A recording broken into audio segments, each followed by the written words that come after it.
More onions. Get those turnips peeled faster.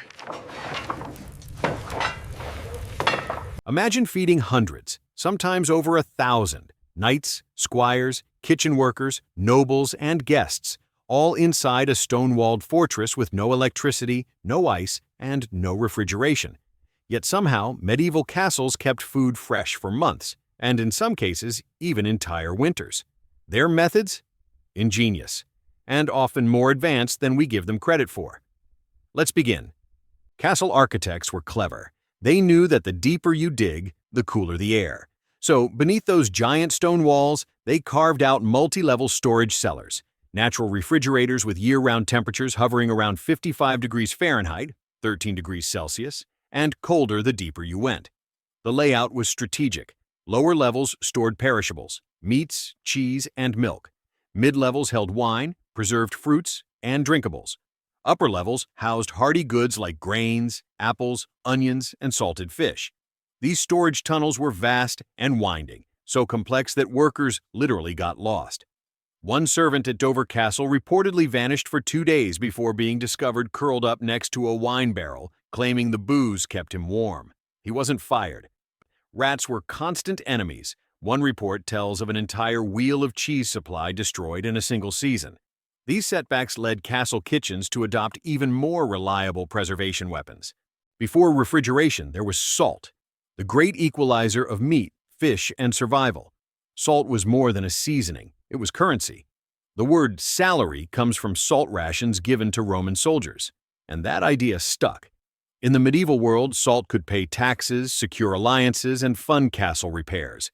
So, naturally, castles burned through literal tons of salt.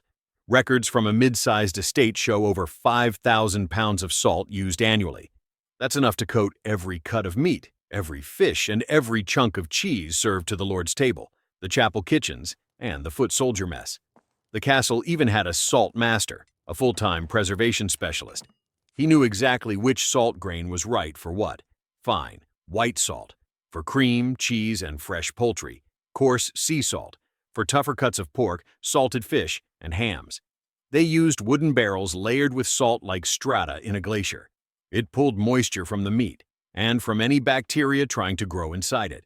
Salt's economic value created salt kings, merchants who became rich supplying it across Europe. A pound of high-quality salt could buy a sheep. Some corrupt traders even peddled fake salt made from groundstone or chalk. Records show several were thrown into castle dungeons for salt fraud. Salted food wasn't just long-lasting, it was trusted. Medicinal salt was used to treat stomach problems, muscle cramps, and even headaches. Pickled lemons, medieval Tylenol, salted eels, gut health protocol. Salt was storage, seasoning, medicine, and power, all in one gritty handful. Step outside the castle walls in late autumn, and you'd be greeted by a thick haze of wood smoke drifting through the air. Not from battle, from smokehouses. Castles ran dedicated meat-smoking stations, sometimes up to 4 in operation during peak winter prep. These weren't side projects, they were survival hubs. Just like salt, smoke preserved meat by drying it out and infusing it with bacteria-killing compounds. Every type of wood told a different story. Oak burned hot and slow, perfect for beef and pork. Applewood gave a mild sweetness, reserved for noble feasts featuring venison or pheasant. Alderwood worked wonders for fish, especially salmon and trout caught from castle-adjacent rivers. A well-run smokehouse could cure up to 200 pounds of meat per day. But it wasn't fast.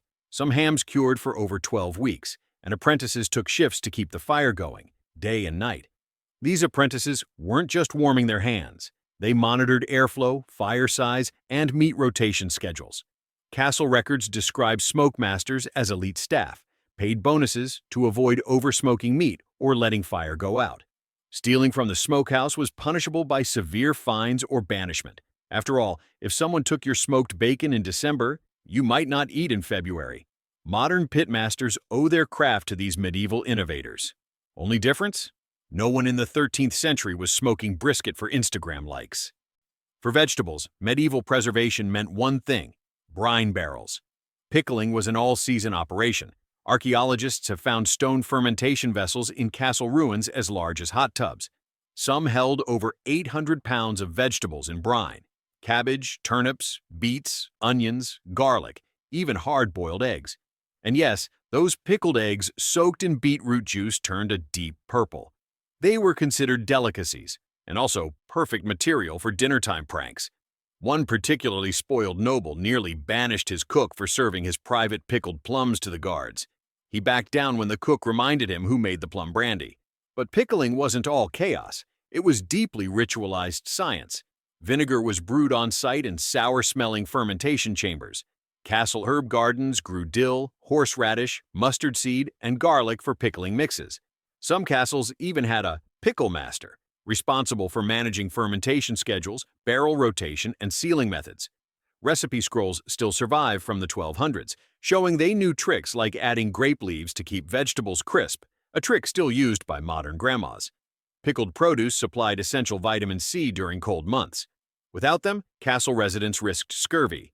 So those weird purple eggs? They were lifesavers. Honey was both pantry staple and sacred preservative. Castle estates maintained massive bee yards just beyond the orchard lines. A healthy castle needed at least 100 hives, tended year-round by specialized beekeepers, some of the few workers who didn't live inside the castle walls. Why?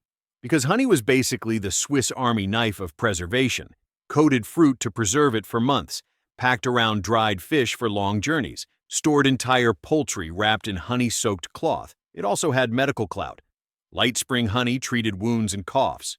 Thicker autumn honey was reserved for high-calorie energy and food packing. Honey is antibacterial, low in moisture, acidic, and even produces trace hydrogen peroxide. In other words, the ideal food vault. Monks used honey to create medicinal syrups. Nurses fed honey-preserved berries to patients, and bakers sweetened fasting bread with it during religious seasons. When winter hit, honey wasn't just sweet. It was life insurance in a jar. Castles weren't just military fortresses. They were cold storage machines carved from stone. Every hallway, every chamber, and every window played a role in thermal regulation, pest prevention, and food logistics. Let's start with the basics. Ventilation shafts. These weren't just random holes in the walls. Castle engineers designed tall, narrow chimneys that ran from the cellars to the upper towers. When wind passed over the top, it created a vacuum suction that pulled cool air upward from below. The result? A natural cooling system, long before fans or AC units. But temperature was only one enemy. The other? Rodents. Castles had clever design features to fight them. Angled walls rats couldn't scale, rat-proof shelves with inverted ledges, mortar mixed with mint, rosemary, or mugwort, natural pest repellents. And for backup, they had cat corridors, thin, secret tunnels inside walls that let cats patrol storage spaces. These furry exterminators had full access and often slept right next to the food they were hired to protect. Now let's talk rooms. Every type of food had its own designated storage space. The buttery, for ale and drink storage, not butter. The pantry, bread, grains, and dry goods. The spicery, for rare imported spices. The larder, the meat room, often built with cold stone benches, cheese caves, angled shelves that allowed whey to drip naturally. Some cheese rooms were so effective at aging strong cheeses that lords had them moved further from their bedchambers due to the overpowering smell. Every square foot was optimized to prevent spoilage, pests, and chaos. These weren't just buildings, they were living blueprints of preservation strategy. Medieval food preservation followed a strict seasonal calendar. Spring was for clearing out and repickling anything that survived winter, before spoilage set in. Summer meant drying herbs, smoking early game, and boiling fruits into long-lasting jams and pastes. Autumn was chaos, known as Preservation Month in many records. Every worker chipped in. The kitchen became a battlefield of salt, smoke, and vinegar. Winter was about rationing. The preservation gamble was over, and now came survival. Castles even had preservation festivals, where entire villages joined in salting fish, packing grains, and boiling vinegar. Let's just say, the wine flowed heavily during these events, which is probably why one cook famously accidentally pickled his own keyring. Records from the time split winter into three categories: fresh stores, just prepped goods, deep stores, long-lasting salted and smoked items, desperation mode, where pickled eggs, stale grain, and wine-turned vinegar became staples, and because they couldn't trust the skies, they studied cloud patterns, bird migrations, and even mice behavior to predict harsh winters.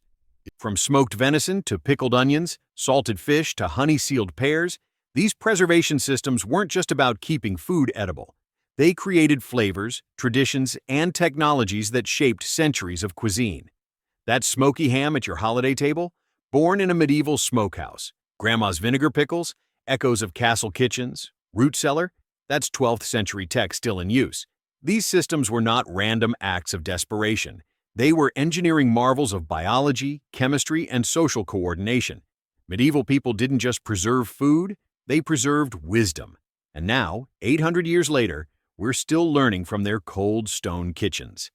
So next time you open your fridge, give a little nod to the beekeepers, briners, smokers, and salt masters of the past. They kept the kingdom fed, with nothing but fire, stone, and genius.